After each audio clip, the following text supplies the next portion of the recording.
of our patients from the Deuk Joint Institute, patient of Dr. Davis, who performed the Deuk plasma rhizotomy, a new technology we're using for treating chronic hip pain, chronic knee pain, and chronic shoulder pain. And rather than having a hip replacement, this gentleman had an outpatient procedure that took 15 minutes, and he went home about an hour later, and he was walking the same day without having his hip replaced. And he needed a replacement, but he didn't want it. Instead, he had the Deuk plasma rhizotomy.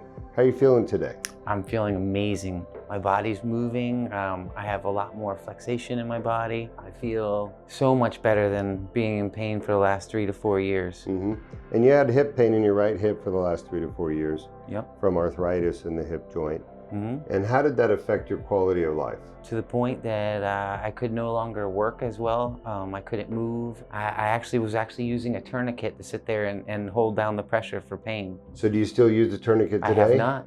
Why is that? Because you guys have fixed it. I'm no longer in pain. There's no throbbing. All my leg muscles have completely relaxed itself because they can adjust and do what they need to do. There's about 500,000 hip replacements done a year in 2023 in the United States. And this procedure we think is going to basically eliminate at least 90% of those procedures. So if you need a hip or knee replacement, come to Deuk Joint Institute and see one of our physicians and talk about the Deuk plasma rhizotomy. Outpatient, and you can be walking and working the next day. All right, thanks for sharing your story. Thank you. All right, you're welcome.